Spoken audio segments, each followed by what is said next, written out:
सभी दर्शकों को सादर नमस्कार।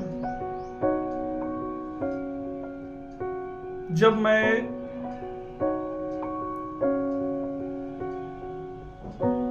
एक ऐसे जगह बैठे हुए थे जहां पे लोग चर्चा कर रहे थे कि भगवान ने किसी को ऊंच बना दिए हैं, किसी को नीच बना दिए हैं।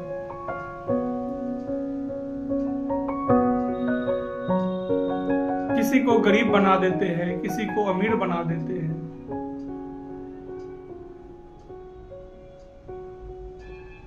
तो मैंने सोच रहा था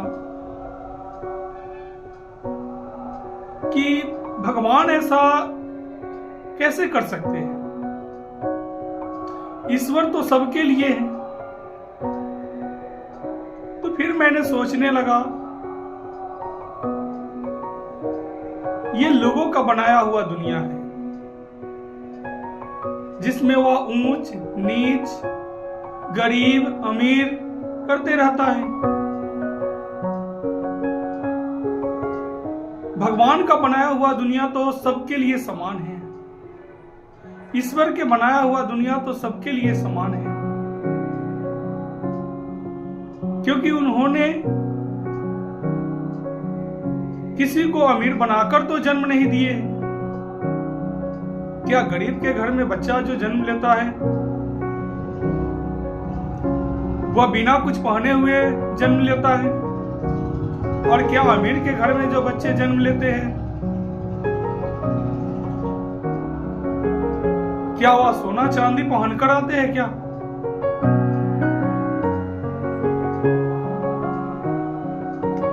सब लोग यहाँ पे अपने अपने कर्म करते हैं और इसी कर्म की वजह से लोग आगे बढ़ते हैं। लोग उनके पूर्वजों को जाकर देखें, क्या वह बचपन से पूर्वजों से क्या अमीर थे? क्या लोग बड़े बड़े घरों की बात करते हैं,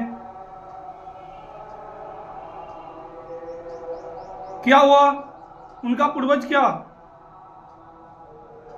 सदियों से अमीर है? क्या उन्होंने कर्म किए हैं, कर्म। और इस कर्म भूमि पर जो जितना भी ज्यादा मेहनत करेंगे उन्हें फल वैसा ही मिलेगा, क्योंकि स्पष्ट कहा है गीता में कि तुम कर्म करो। हे अर्जुन, तुम कर्म करो, फल की चिंता मत करो। यह कर्म भूमि पर सिर्फ कर्म ही तो करना है, फल तो देने वाले देंगे ही। क्या लोग कहते हैं कि भगवान उसे गरीब बना देते हैं, ईश्वर उसे अमीर बना देते हैं। भाई एक चीज मैं आप लोगों से पूछना चाहता हूं। एक पेड़ गरीब के घर रोपा गया और एक पेड़ अमीर के आंगन में रोपा गया, और दोनों को एक समान तरीका से पानी दिया गया। दोनों पेड़ पौधों को एक समान तरीका से खाद दिया गया। दोनों पौधा बड़ा हुआ। अब दोनों में फल लगने लगे। क्या हुआ? पेड़ यह देख रहा है कि मैं गरीब के यहां लगा हुआ हूं या अमीर के यहां लगा हुआ हूं।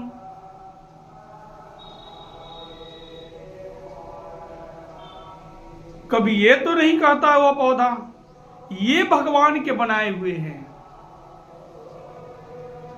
जो गरीब के यहां भी फलते हैं, फल लेते हैं, और अमीर के यहां भी फल लेते हैं।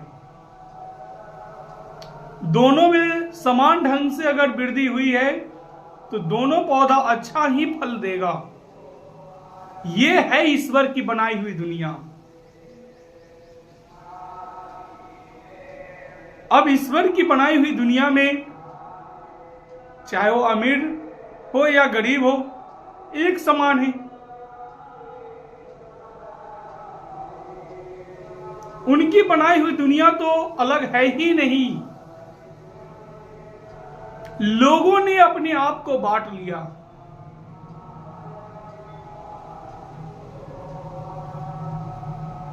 लोग ऊंच नीच हो सकते हैं,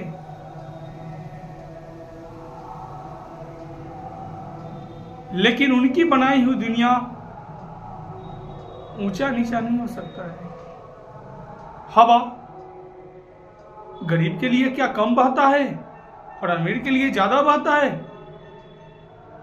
उनकी बनाई हुई हवा सबके लिए समान है। सूरज का प्रकाश देखो,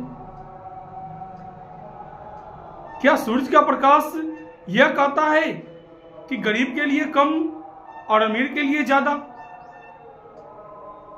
उनकी बनाई हुई दुनिया में सभी समान रूप से जी रहे हैं। जो जितना कर्म करेंगे फल उतना ही ज्यादा मिलेंगे। तो इसमें फिर भगवान के ऊपर उंगली उठाने का बात कहां रह गया? लेकिन लोग उन पर भी उंगली उठाते हैं, उनको भी कहते हैं कि आप में भी दोष है।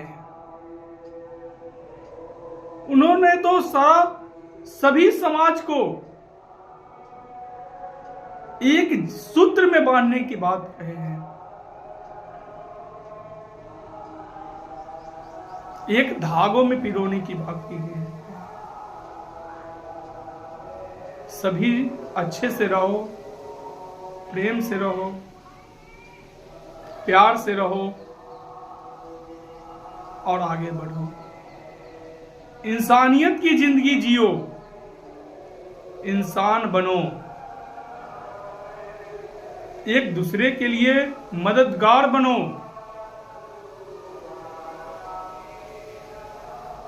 तो उनकी बनाई हुई दुनिया में फिर भेदभाव कहां है? उनकी बनाई हुई दुनिया में ऊंच नीच कहां है? हमारे अंदर खोट है, मनुष्य के अंदर खोट है। मनुष्य ने ऊंच नीच बनाया है। जब वह ज्यादा धन कमाने लगते हैं तो नीचे रहने वाले व्यक्ति को छोटा समझते हैं, चाहे वह जिस जाति की हो, जिस धर्म की भी हो। यहां धन का बात है, धन धन। और उन्होंने कहा है कि असली धन तो तुम्हारे अंदर है। धन धन करे जो धनी बने, निर्धन रहे ना कोई। असली धन तो तुम्हारे दिल में है। जब तक तुम जीवित हो तुम इस आनंद को कमा सकते हो। और आनंद ही एक ऐसा है जो कि इसका अनुभव करने से सारा दुख तकलीफ सब समाप्त हो जाता है। आप अच्छे से रहिए, अपनी विचार को अच्छा रखिए, ऊंच नीच का भेदभाव मत कीजिए भाई। उन्होंने नहीं बनाया है, उनकी बनाई हुई दुनिया को खराब मत करो।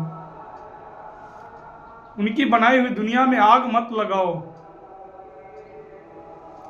नहीं तो जलना प्रारंभ भी करोगे तो खुद ही जल जाओगे। बचेगा तो सिर्फ राख ही। इसलिए उनकी बनाई हुई दुनिया को न तबाह करो न बर्बाद करो। उनकी बनाई हुई दुनिया को अच्छे से इस्तेमाल करो, खुश रहो और दूसरे को खुशी दो। निश्चित रूप में है कि आनंद मिलेगा। धन्यवाद।